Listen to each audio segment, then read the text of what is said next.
Punta tayo dun sa susunod nating talakay. Aba, meron pa pala, bis. To build countries, baka pwede pang pumasok to.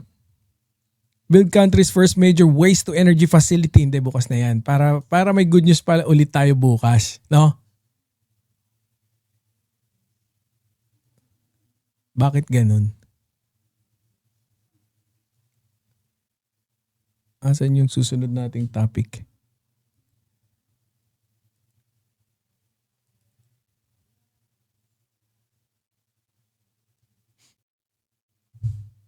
Eto.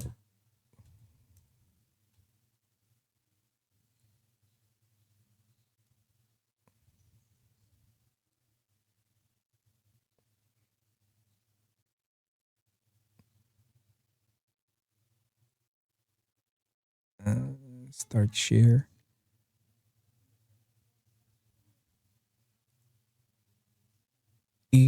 I-karga ko lang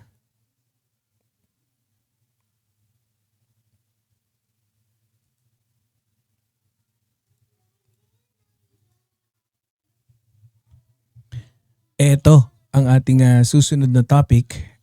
Alam nyo kamakailan, wait lang.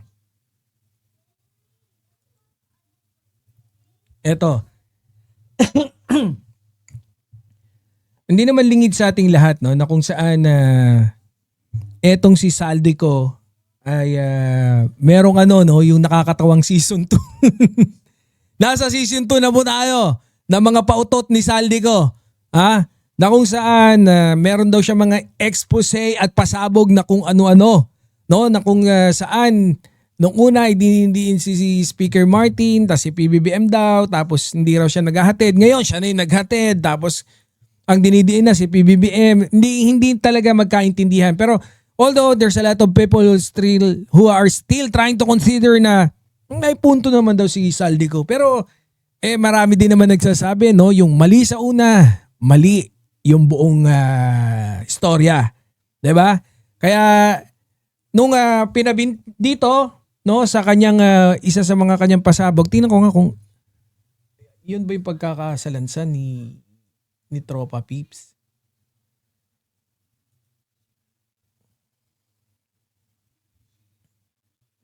Check ko lang kasi ang alam ko, hindi ko alam kung ipi-play ko ba yung kay Saldico diyan or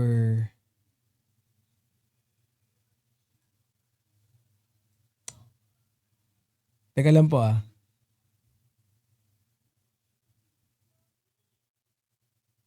Parang hindi ko nakita yung kay Saldico.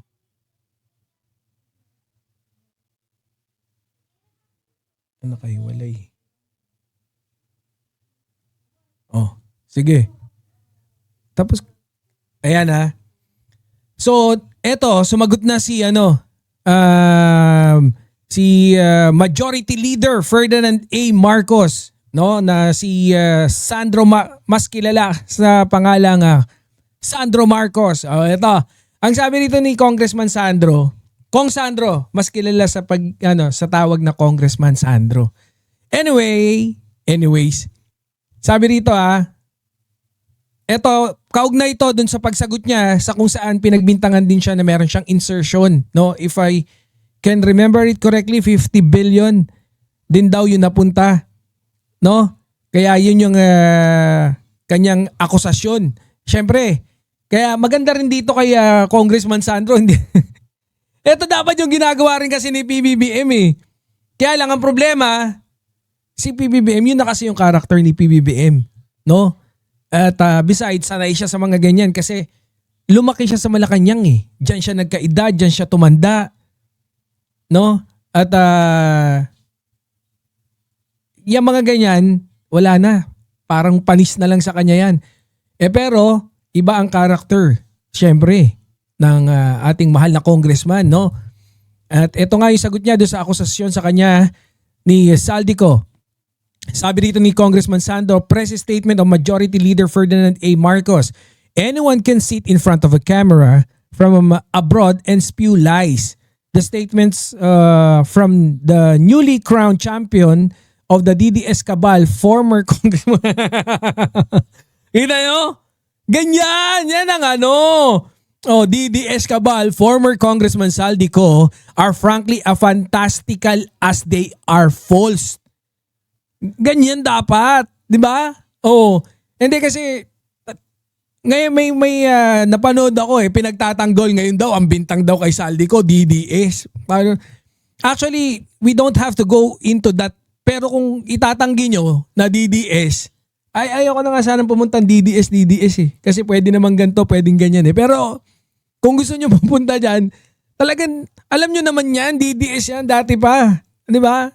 No need to go there na nga sana Kaya lang, itinatanggi nyo tatanggapin nyo lang.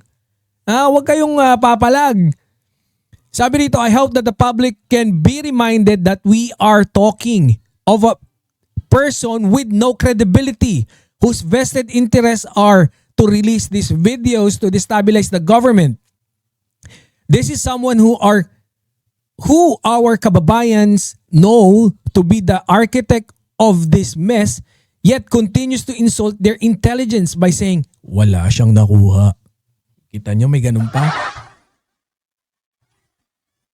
Wala daw siya nakuha Evidently, the only path he sees for himself is one where he steers political chaos in the hope of escaping with own legal troubles. Gusto niyang pabagsakin ang kasalukuyang administrasyon para maabsuelto siya sa kanyang mga krimen. In fact, the intel suggests he already struck a deal with those who stand to benefit from such a change. Sino ba magbebenepisyo rito? Edi walang iba kundi si Baliw, si Sara Baliw. Congress is collegial body and decisions are made through a process of election. Saldico was removed as a appropriation chairman because members caught wine of his insatiable greed and corruption, not because of the whim of any individual. The sagasa that he orchestrated in certain districts such as Bulacan and other municipalities speak for themselves. Sa aking mga kababayan, si Saldico ay hindi po isang journalist o truth crusader. Siya po ay isang kriminal na umiiwas sa hustisya. Huwag po tayong magpabudol sa kanya. Tama naman yun. Yan ang Diba? Yan ang tatakbirador. Diba? Ganyan dapat. PBBM naman dapat sagot ka agad. Hindi, baka nga talagang si Congressman Sandro rito yung sumulat Makikita mo yung karakter ni Congressman Sandro Diba? Tama naman siya. Ano bang napatunayan ni Congressman Sandro? Ni Saldico? Bukod sa paiba-iba siya ng buhok. Di ba? Wala naman siya napatunayan Nagbago na naman siya ng pabago-bago yung statement niya. Yung iba namang mga vlogger sa kabila, sinasalsal, anak ng teteng, para naman kayo may makukuha talaga. Ayaw nyo pang aminin, nakupal si Saldico.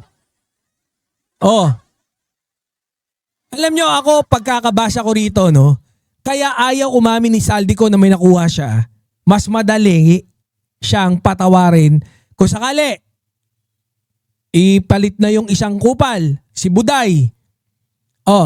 Kung siya na, kunyari mapatalsik si PBBM pero hindi ang mangyayari.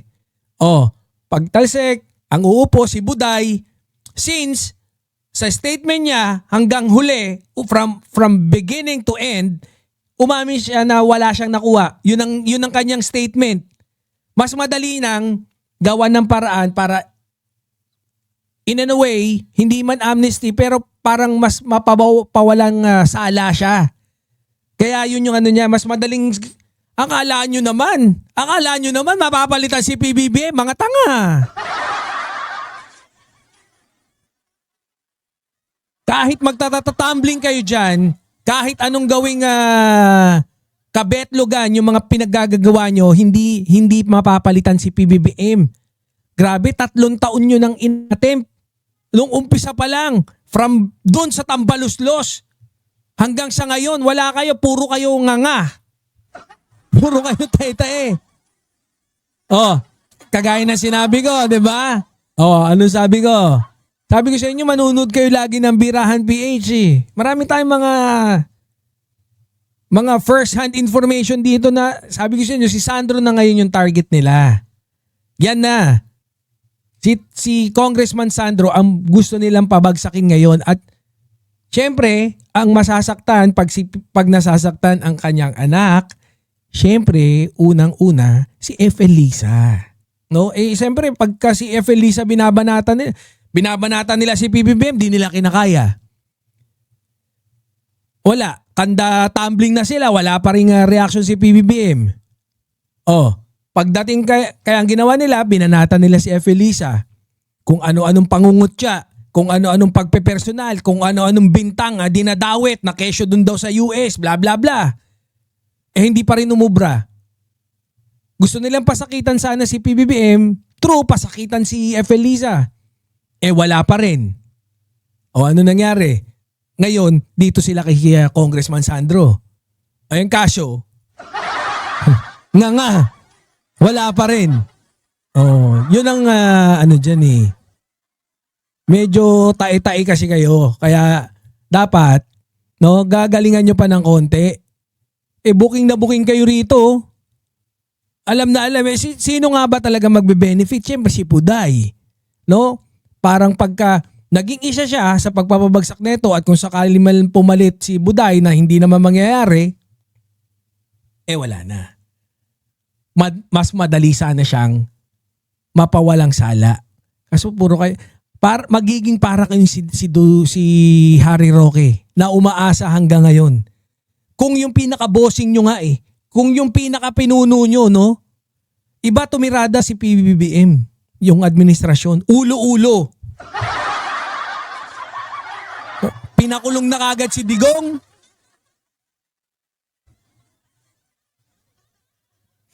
Ako nga, ang tansya ko pa dyan, talagang well-planned dyan eh. Yang pagpunta sa Hong Kong, tapos magkahiwa-hiwalay sila, lahat yan. Kung ako tatanungin nyo, may ano dyan eh. May sabwatan dyan eh. No? Akala nyo pinapunta lang kayo talaga ng Hong Kong para sa hindi nyo alam baka administrasyon pa yung nagplano no. Di ba? Anyways, that's for another topic, no? Pagka sa susunod, i-discuss natin 'yan. Ayan na, shoutout po sa lahat. Doon sa mga bago, no? Ma'am Alaga 143, shoutout. Ayan.